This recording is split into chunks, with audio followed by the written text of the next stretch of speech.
Je m'excuse pour l'image très cliché que j'ai en arrière-plan en ce moment. Aujourd'hui, excusez-moi, un petit problème technique. Non. Oui.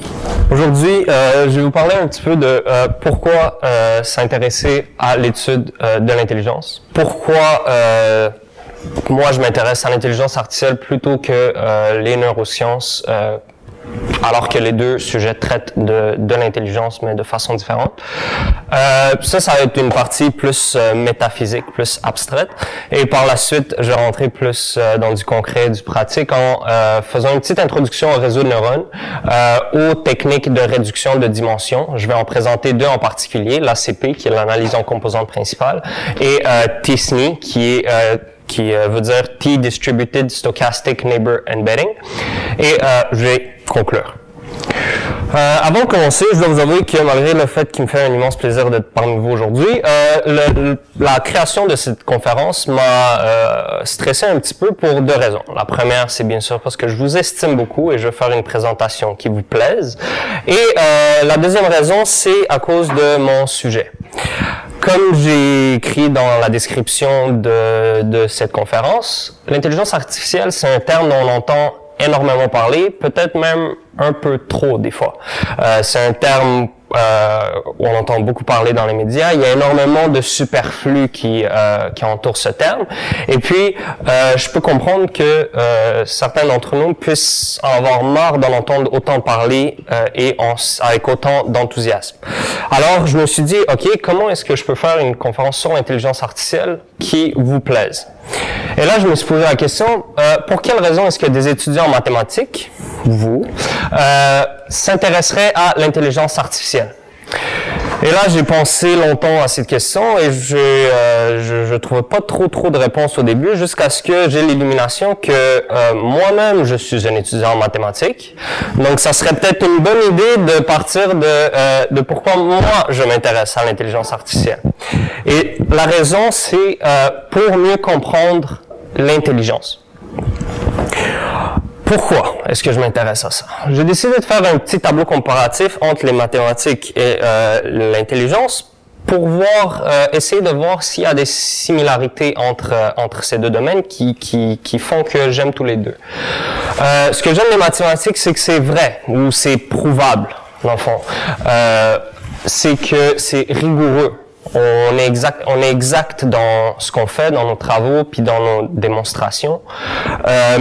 C'est beau, bien sûr. Ça, c'est une évidence. Ça existe indépendamment du monde extérieur. Ça existe, les mathématiques existent en soi, peu importe le monde biologique, le monde physique qui nous entoure. Mais malgré ça, ça explique extrêmement bien ce monde extérieur-là. C'est pour ça qu'on qualifie les mathématiques souvent du langage de l'univers. Et finalement, il y a le désir de relever des défis. Quel meilleur domaine pour relever des défis, étant donné qu'il y a énormément de beaux problèmes et extrêmement compliqués et complexes, mais très intéressants aussi.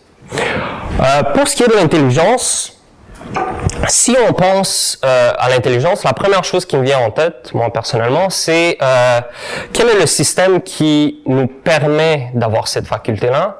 C'est le cerveau humain. Le cerveau humain est sans doute un des systèmes les plus complexes, si ce n'est pas le système le plus complexe connu par l'humain.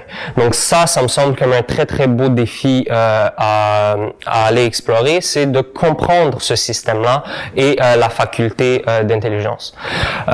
C'est le cerveau humain qui nous permet d'interagir avec l'univers et de comprendre son langage, les mathématiques. Toute notre compréhension des mathématiques, le fait qu'on soit capable de les étudier et de l'apprécier, dans le fond, comme moi je l'apprécie, ça passe par le cerveau. Donc je me dis que si le cerveau me permet de comprendre les mathématiques et de trouver ça beau, ben peut-être que le cerveau en soi est quelque chose d'assez beau et cette faculté d'intelligence est en soi plutôt remarquable. Ça a le potentiel de révolutionner notre compréhension de l'humain, puisque tout ce qui nous définit en tant qu'humain peut être relié d'une façon ou d'une autre au cerveau. Et finalement, étant donné que ce système-là est extrêmement complexe, je me dis que peut-être qu'il faudrait utiliser des mathématiques très avancées et plus abstraites qu'on n'a jamais encore appliquées pour modéliser ce système-là. Ben, par la suite, je me suis dit, OK, les neurosciences traitent de façon plus directe du cerveau et de l'intelligence que l'intelligence artificielle. Alors, pourquoi est-ce que moi, personnellement, je m'intéresse davantage ou j'ai choisi plutôt cette voie-là en intelligence artificielle plutôt qu'en neurosciences? Alors, j'ai décidé de faire un deuxième tableau comparatif, non pas sur ce que j'aime, mais plutôt sur la façon dont on étudie dans ces domaines-là, la façon dont on traite l'information. En mathématiques, souvent, on commence par des axiomes et des définitions de base qui ont par la suite des propriétés qu'on peut étudier et qu'on peut exploiter pour arriver à des résultats intermédiaires, des lemmes. Les lemmes nous permettent ultimement d'arriver à des résultats encore plus puissants, des théorèmes. Et lorsqu'on a un ensemble de théorèmes assez importants et sur un sujet relié, on peut créer une théorie qui est un sujet mathématique si on veut. En neurosciences, par contre, on commence par des questions et des hypothèses sur le cerveau humain, sur cet appareil biologique. On établit des expériences qui nous permettraient d'arriver à répondre à ces questions. On a des résultats ou des données qu'on analyse et qui nous permettent finalement de tirer des conclusions et de créer un modèle. Maintenant, vous remarquerez le sens des flèches ici présent. Ce que je voulais mettre en évidence avec ces flèches-là, c'est comment les mathématiques partent du bas vers le haut et les neurosciences partent plutôt du haut vers le bas. Étant donné que le cerveau humain est un système biologique extrêmement complexe, on peut pas juste trouver les axiomes de base puis les définitions du cerveau humain et partir à partir de ça. Il faut le considérer en entier et même si on isole certaines parties du cerveau ou on isole ce qu'on veut regarder par des expériences, c'est quand même un système biologique où il y a énormément de facteurs qui rentrent en jeu et toute cette panoplie de facteurs extérieurs ont fait que mon mathématicien intérieur était pas très à l'aise avec toute cette incertitude. C'est pour ça que j'ai décidé de m'intéresser plutôt à l'intelligence artificielle puisqu'il y a plus de contrôle. Cependant, c'est pas blanc ou noir. Donc, c'est pas je veux seulement m'intéresser à l'intelligence artificielle et les neurosciences n'ont rien à nous apprendre. Je crois fortement que ces deux domaines peuvent interagir énormément pour qu'un apprenne de l'autre. Okay. Un autre phénomène que j'ai découvert, surtout au niveau de mon stage cet été, c'est que en mathématiques, on aime énormément tout ce qui est explicatif. Donc, pourquoi?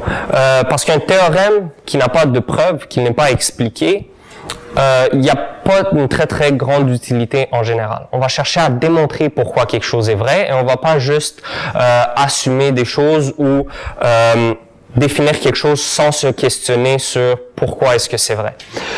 Tandis que en neurosciences, par exemple, ou dans les sciences biologiques, souvent c'est des phénomènes biologiques ou physiques qui existent. Et on va chercher à les expliquer, à les comprendre, oui, mais avant même de pouvoir les expliquer, il faut les décrire, il faut comprendre.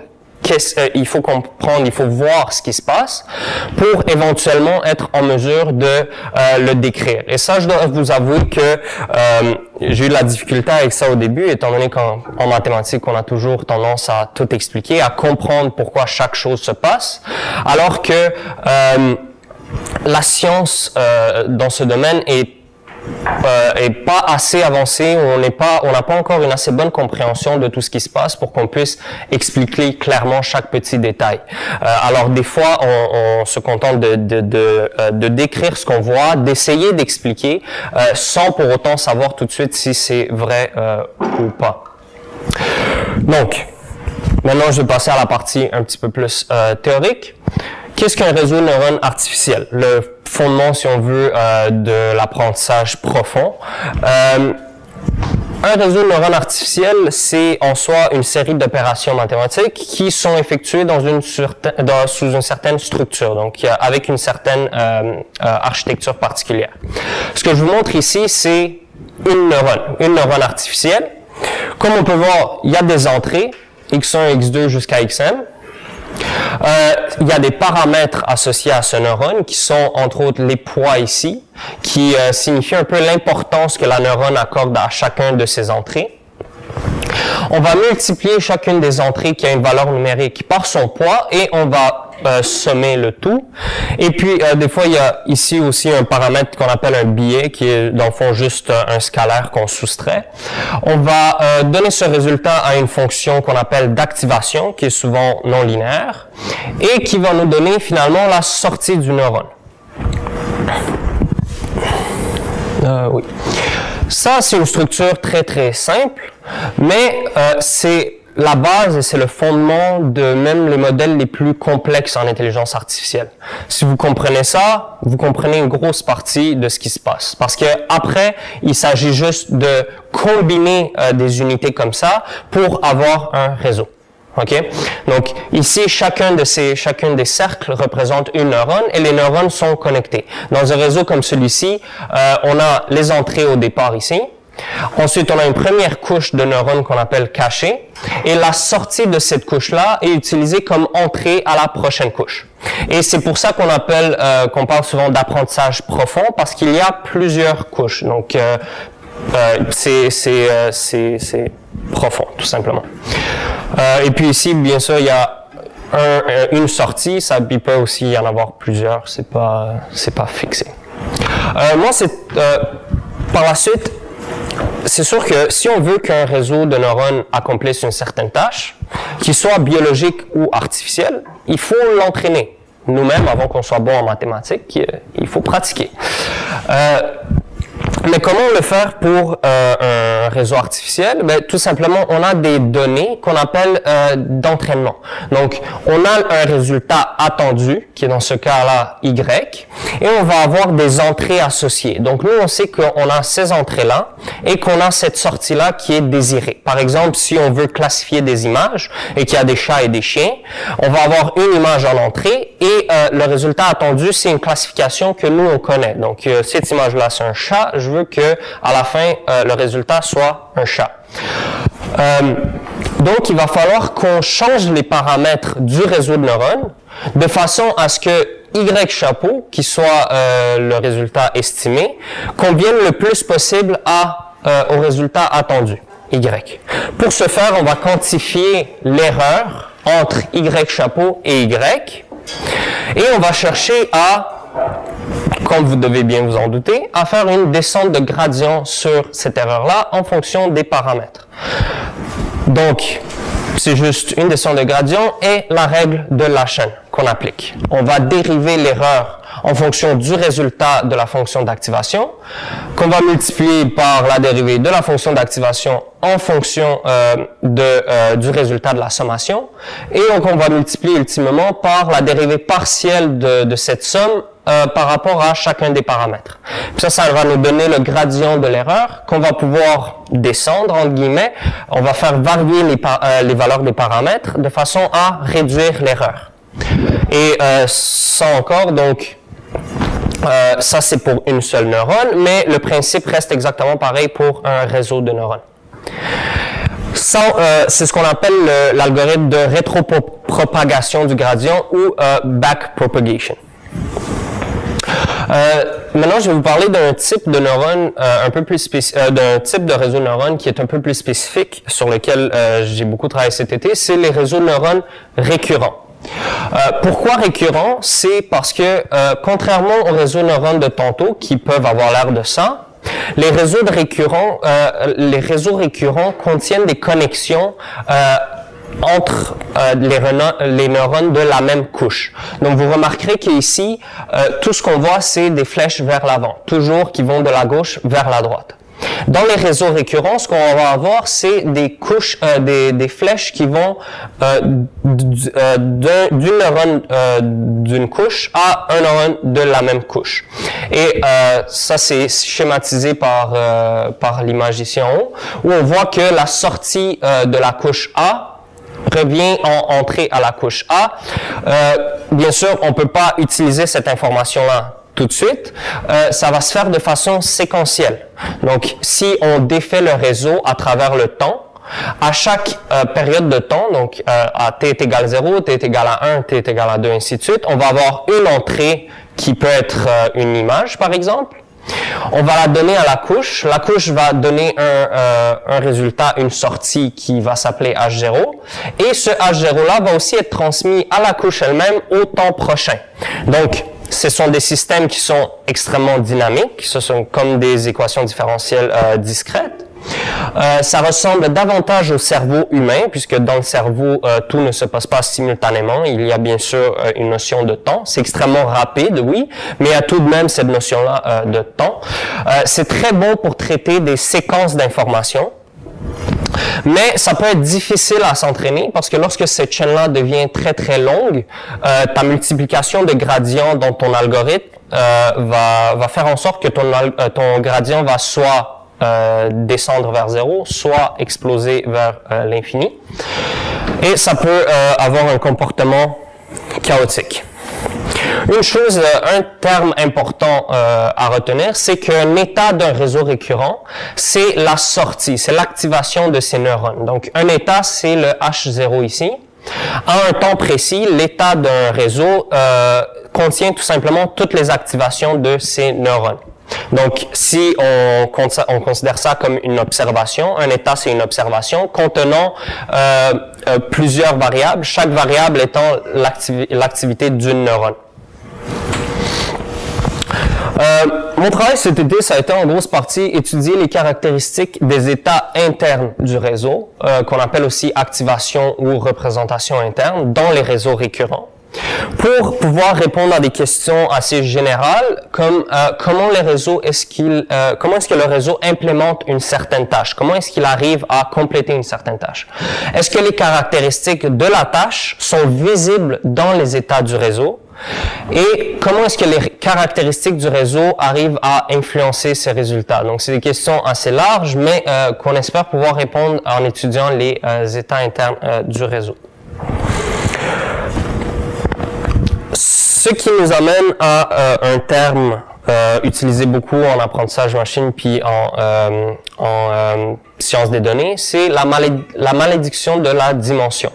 Il s'avère que lorsqu'un réseau augmente en taille, les états du réseau deviennent des variables qui sont en très très haute dimension, ce qui rend leur analyse extrêmement plus difficile. Et c'est là qu'entre en jeu la malédiction de la dimension qui catégorise, qui met ensemble tous les problèmes qui surviennent lorsqu'on essaye d'analyser des données en haute dimension. Lorsque le nombre de dimensions augmente, les données deviennent très très éparses dans l'espace à haute dimension, ce qui rend les techniques en statistique classique très très difficiles à utiliser, étant donné qu'elles auraient besoin de beaucoup plus de données pour qu'elles soient précises. Ce qui nous amène au deuxième gros sujet de mon stage, qui sont les techniques de réduction de dimension. Et là, on se pose la question, si on a un ensemble de n vecteurs de dimension m qui est très grande, les vecteurs x1 jusqu'à xn, comment peut-on réduire le nombre de dimensions décrivant les points x1 jusqu'à xn de m dimension à p, où p est plus petit que m, tout en gardant le plus d'informations pertinentes possible?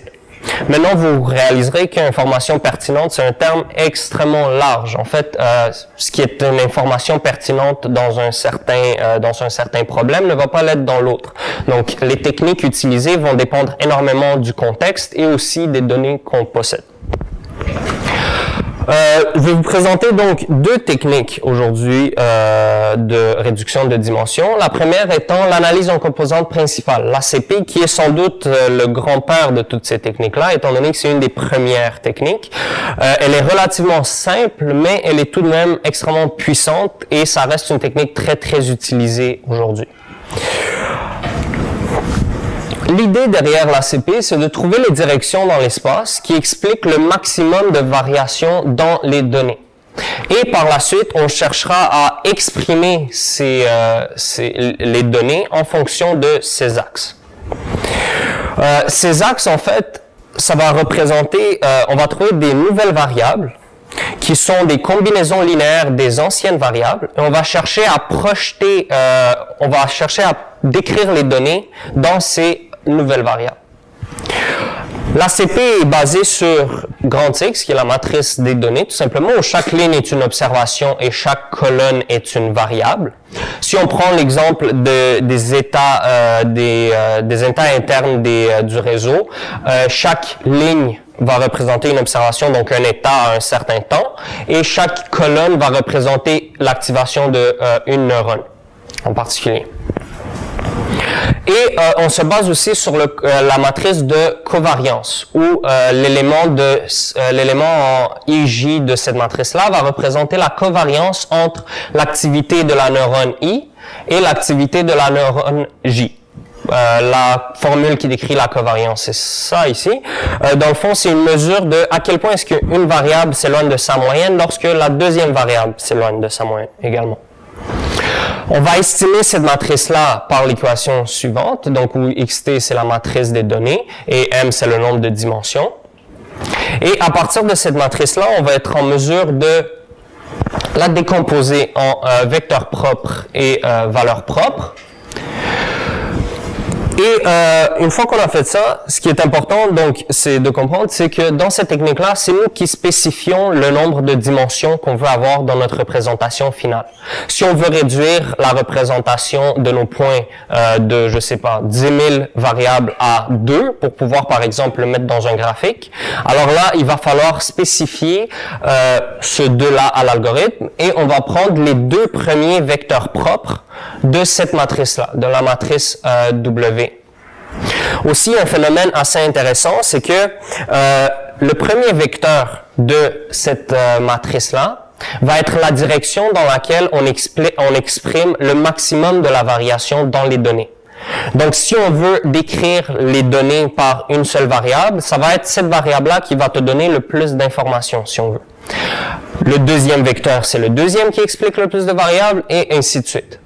Et les valeurs propres associées à ces vecteurs, en fait, la valeur tout simplement numérique de la valeur propre va exprimer la quantité de variance exprimée par chacune de ces directions-là. Donc, si on normalise les valeurs propres pour qu'elles somment à 1 et qu'on a une valeur propre associé au vecteur propre 1 de valeur 0.5 par exemple, ça veut dire que dans cette direction-là, il y a 50% de la variance de mes données qui est expliquée. On va donc spécifier la matrice WP, matrice contenant les P premiers vecteurs propres, donc de dimension M fois P, et on va tout simplement multiplier nos données par cette matrice-là pour avoir notre représentation dans un espace à moindre dimension. On va avoir donc ici une matrice qui est de n observations fois p, donc chaque observation va avoir des dimensions, oui. C'est les premiers vecteurs propres, c'est ceux qui ont les plus grandes valeurs propres. Oui, exactement, ouais, c'est ça. Je suis pas entièrement sûr, mais j'ai l'impression que l'algorithme, la façon dont c'est fait, ça les met automatiquement dans le bon ordre.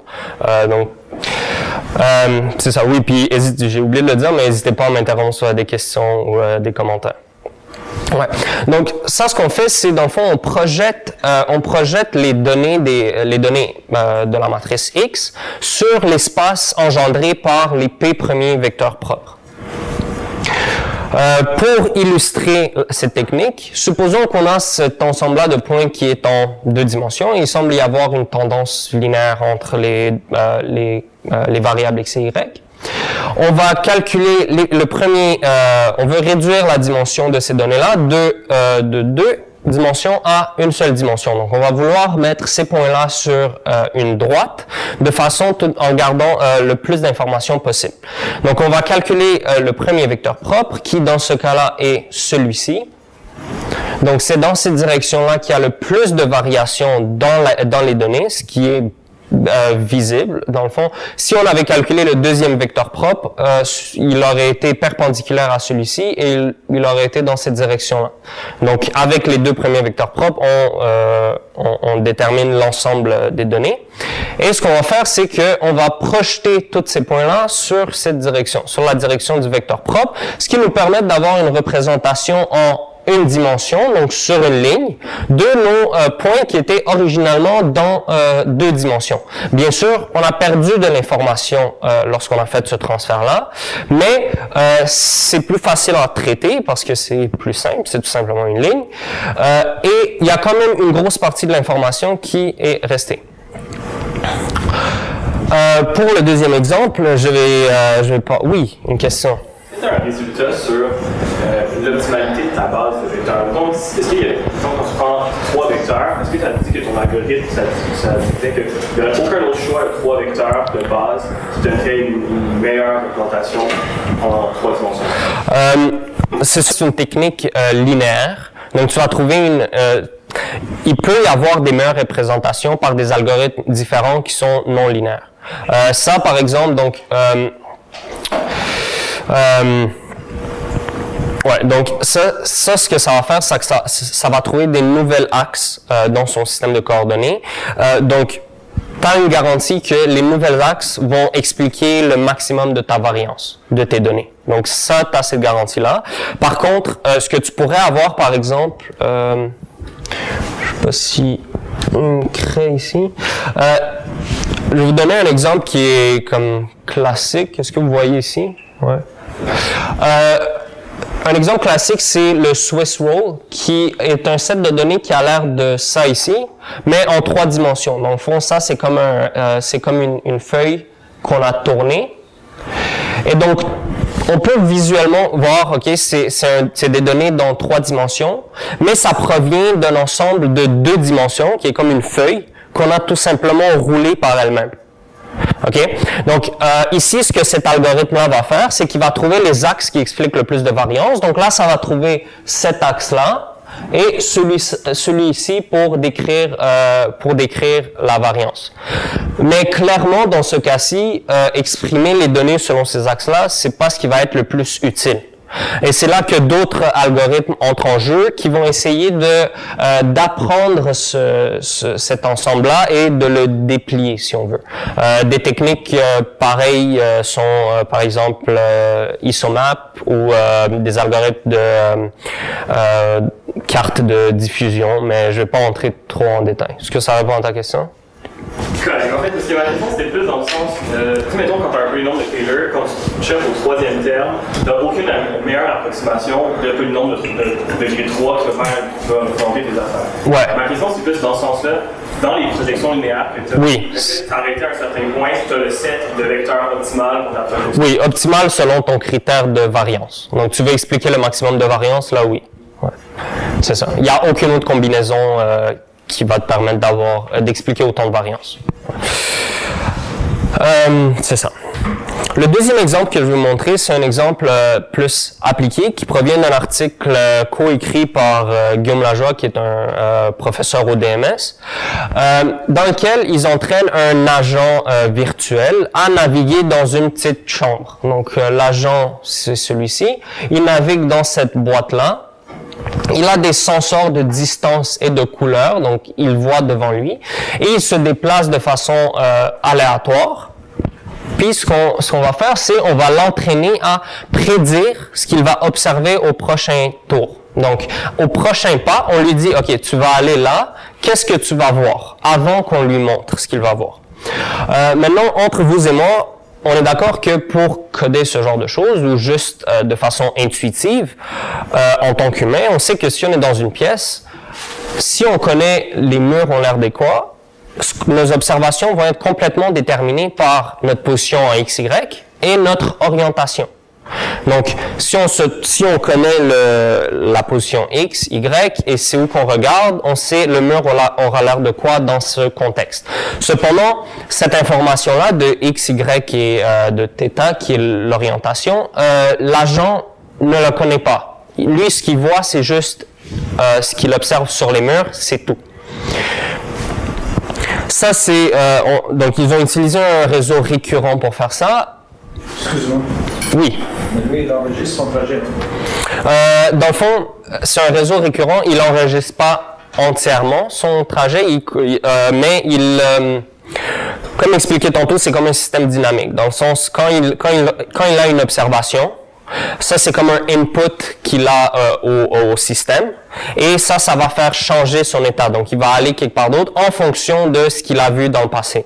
Fait que, oui, il a une mémoire de ce qui s'est passé, en guillemets, dans le passé, mais il n'a pas toutes les informations précisément. Puis, dans le fond, ce réseau-là, il va être entraîné pour que lui-même, il détermine c'est quoi la meilleure façon de résoudre ces tâches-là de prédiction. Donc, on a le réseau récurrent ici, qui c'est juste une schématisation, la flèche de récurrence. Et à chaque moment, on a l'action que l'agent va faire.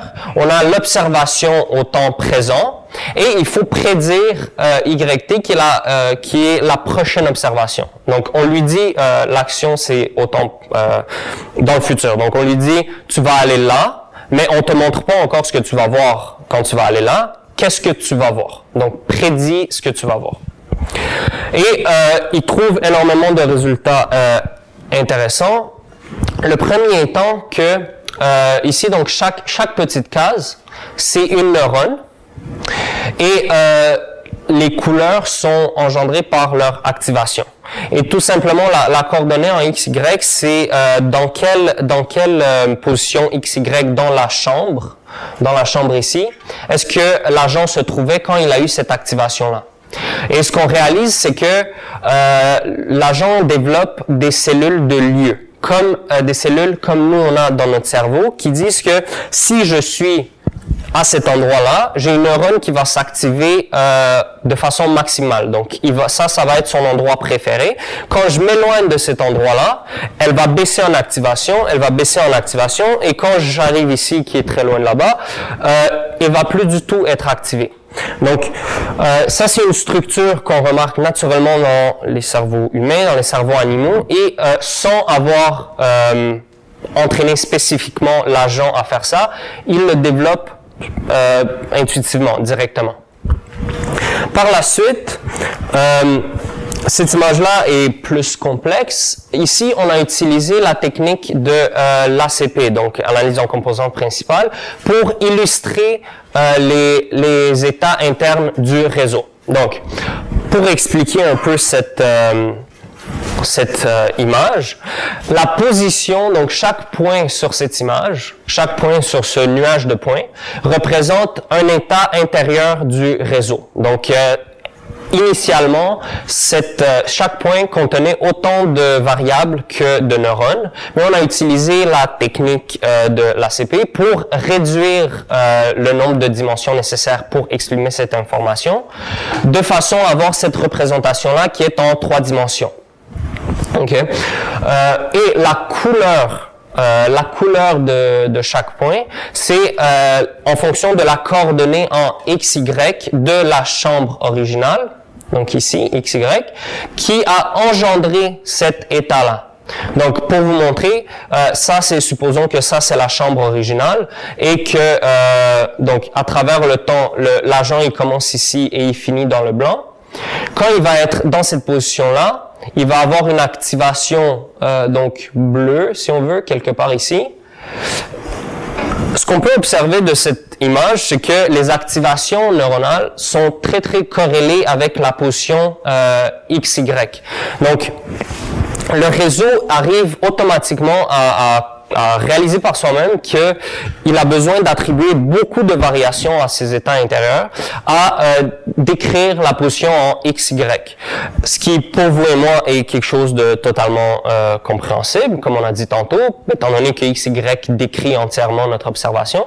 Mais ce qui était intéressant dans ce cas-ci, c'est que l'agent est arrivé à le faire de façon automatique, donc sans qu'on lui dise spécifiquement « enregistre ta position en XY ». Il est arrivé par soi-même en l'entraînant à réaliser que c'est la meilleure façon d'accomplir sa tâche. Donc ici, on voit les composantes principales 1, 2 et 3 qui expliquent le maximum de variance dans les états intérieurs. Et on peut voir que l'observation n'est pas très corrélée, l'orientation n'est pas très corrélée dans les premiers composantes principales, mais qu'elle est très corrélée dans les composantes principales 4 et 5. Donc, le réseau semble encoder la position XY dans les composantes principales 1, 2 et 3, et il semble encoder l'orientation dans les composantes principales 4 et 5. Est-ce qu'il y a des questions par rapport à ça? Je sais que ça peut être très vague et très... Oui. Ben, c'est quoi l'information que vous lui donnez, qui a été donnée à... C'est tout simplement l'observation qu'il a. Donc, il y a 5 senseurs, si je montre. Il y a 5 senseurs. Et chaque senseur lui dit la distance qu'il a au mur ici, et il lui dit une couleur. Donc, à chaque temps, l'agent, tout ce qu'il... Lui, il fait juste voir. Oui, c'est toute l'info qu'il a. Et il arrive par lui-même à déterminer qu'il faut que j'encode ma position en X, Y et l'orientation pour être en mesure de résoudre ces tâches de la façon la plus efficace possible. Ce qui, intuitivement, pour un humain, c'est évident. Mais ce qui est intéressant ici, c'est que le réseau neuronal arrive à faire ça de façon complètement autonome. Alors que un réseau neuronal a tellement de paramètres qu'il aurait pu tout simplement décider de tout apprendre par cœur et d'y aller en fonction de ça. Alors que dans ce cas-là, il décide de généraliser l'information pour extraire cette position-là X, Y et son orientation. Est-ce qu'il y a d'autres questions? Je passe à la prochaine chose. Non. OK.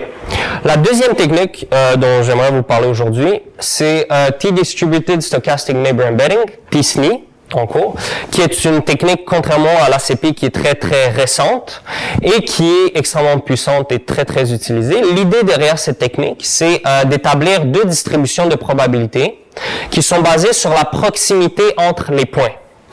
Une distribution de probabilité va être dans l'espace d'origine, qui est en haute dimension, et la deuxième va être dans le nouvel espace, qui est en basse dimension. Et dans le fond, on va chercher à illustrer les points en haute dimension en très très basse dimension, de façon à maintenir les propriétés locales des données. Donc, ce que cette technique va chercher à faire, c'est regrouper les points qui sont proches en haute dimension ensemble, et de les montrer ensemble dans la représentation finale.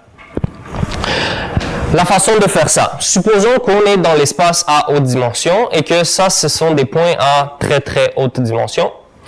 Ce qu'on va chercher à faire, c'est à faire fitter une gaussienne sur chacun des points. Donc, on va prendre un point qu'on va appeler, par exemple, le point de référence. Et on va centrer une gaussienne sur ce point-là et on va attribuer une probabilité à tous les autres points l'entourant qui est basée sur la proximité entre le point de référence et tous les autres points. Ça, en pratique, ça s'illustre par cette équation-là, où on peut voir la fonction de densité de probabilité de la gaussienne en haut. Et on normalise sur ces probabilités-là, mais pour l'ensemble des points, pour pouvoir avoir une distribution de probabilité.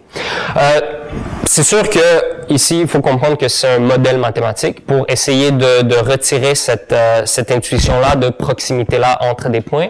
Donc, il faut voir la probabilité PIJ comme la probabilité de sélectionner 2 points en particulier basés sur leur similarité, leur proximité. Donc, plus 2 points vont être proches l'un de l'autre, plus on va avoir une autre probabilité de les sélectionner, entre guillemets.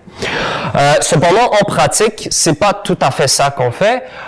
On va utiliser plutôt des probabilités conditionnelles. Sachant que notre point de référence, c'est I, on va calculer, donc, on va encore une fois centrer une gaussienne sur ce point-là, et on va calculer les probabilités de tous les autres points par rapport à ce point-là, et on va normaliser aussi sur seulement ce point-là. Ce que ça nous permet de faire, c'est d'avoir un écart-type qui varie en fonction du point de référence. Ça veut dire quoi? Ça veut dire que ma gaussienne que je fais fitter sur chaque point, elle va pas avoir le même écart-type partout. Ce qui peut être un très très grand avantage parce que supposons qu'on veut faire fitter le point là et le point là, ce point-là a énormément plus de voisins que celui-ci.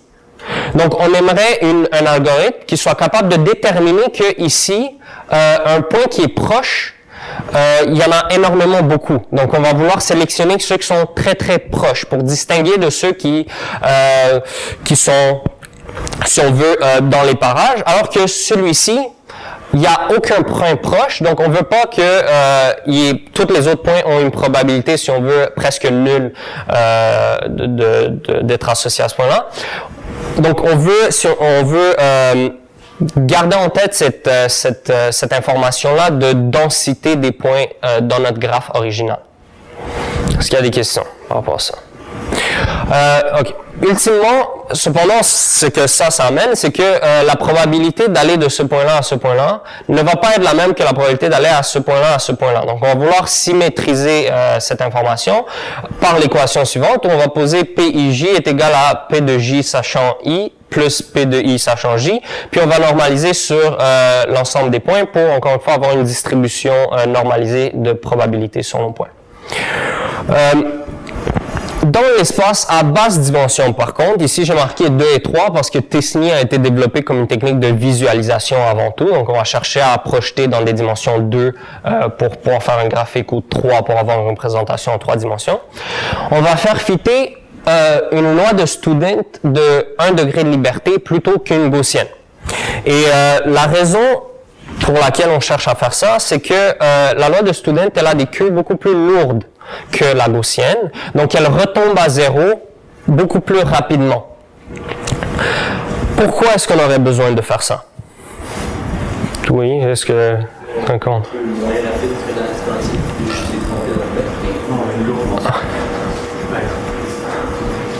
queues sont lourdes, ça descend moins vite de zéro. Moins vite dans quel sens? Je suis pas sûr. Plus lentement. OK. Je vais être juste... ouais.